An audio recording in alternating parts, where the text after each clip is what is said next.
Hi everyone, അസ്സലാമലൈക്കും. Welcome back to ഷാസ്വേൾഡ്. ഇന്ന് ഞാനൊരു സിമ്പിളായിട്ടുള്ള സ്നാക്കുമായിട്ടാണ് വന്നിരിക്കുന്നത്. സിമ്പിളാണെങ്കിലും ഒന്ന് തിന്ന് കഴിഞ്ഞാൽ വീണ്ടും വീണ്ടും തിന്നാൻ തോന്നുന്ന ഒരു ഐറ്റമാണിത്. അതും വീട്ടിലുള്ള ഈസിലി അവൈലബിൾ ആയിട്ടുള്ള ഇൻഗ്രീഡിയൻസ് വെച്ചിട്ട് നമുക്ക് പെട്ടെന്ന് തയ്യാറാക്കാൻ പറ്റുന്ന നല്ലൊരു അടിപൊളി സ്നാക്കാണിത്. അപ്പോൾ നമുക്കിതിൻ്റെ പ്രിപ്പറേഷൻസിലേക്ക് കടക്കാം അല്ലേ. ഇതിനു വേണ്ടി ഞാനിവിടെ ഇപ്പോൾ ഒരു 5 നല്ല പഴുത്ത ഫിലിപ്പിനോ പഴം എടുത്തിട്ടുണ്ട്. ഇതുപോലെ കറുത്ത കുത്തൊക്കെ വന്നതിന് ശേഷം എടുക്കുന്നതാണ് ഈ ഒരു റെസിപ്പിയിലേക്ക് നല്ലത് കേട്ടോ. നാട്ടിൽ ഈ പഴം കിട്ടാൻ ബുദ്ധിമുട്ടാണെങ്കിൽ നമ്മൾ ചെറുപഴം യൂസ് ചെയ്യാം. പിന്നെ 1 കപ്പ് മൈദപ്പൊടിയും 1/4 കപ്പ് പഞ്ചസാരയും വേണം.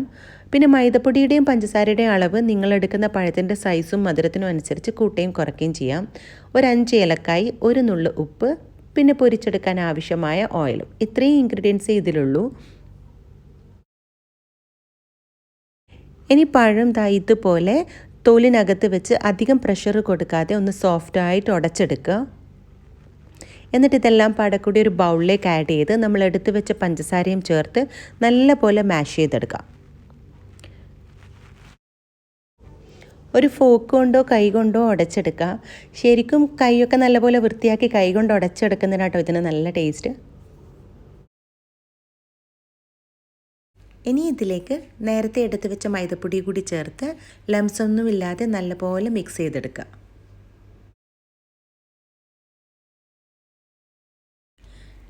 നല്ലപോലെ മിക്സ് ആയതിനു ശേഷം ഏലക്കായ്പ്പൊടിയും 1 നുള്ളു ഉപ്പും ചേർത്തൊന്ന് യോജിപ്പിച്ചെടുക്കുക.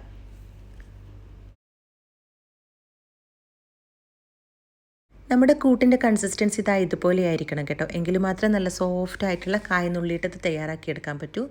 ഇനി നമുക്കിത് നല്ല ചൂടായ എണ്ണയിലേക്കിട്ട് വറുത്ത് കോരിയെടുക്കാം. എണ്ണ ചൂടായി കഴിഞ്ഞാൽ ഇതുപോലെ ഓരോരോ ബോൾസായി ഇട്ട് ലോ ടു മീഡിയം ഫ്ലെയിമിൽ വെച്ച് നല്ലപോലെ പൊരിച്ചെടുക്കാം.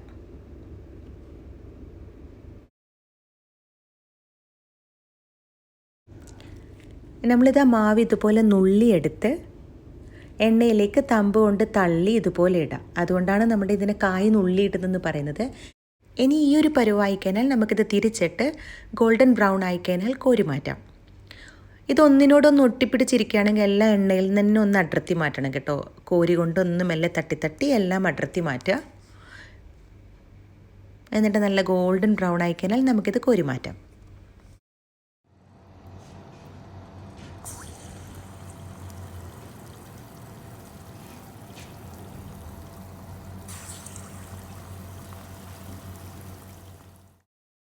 ഇപ്പോൾ കായ് നുള്ളിയിട്ടത് നല്ല ഗോൾഡൻ ബ്രൗൺ ആയി പാകത്തിന് റെഡി ആയിട്ടുണ്ട്.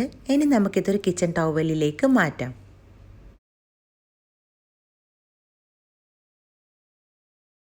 അങ്ങനെ നമ്മുടെ സിമ്പിൾ ആൻഡ് ഈസി അതേസമയം വളരെ ടേസ്റ്റിയുമായിട്ടുള്ള കായ് നുള്ളിയിട്ടത് ഇവിടെ റെഡി ആയി കഴിഞ്ഞു.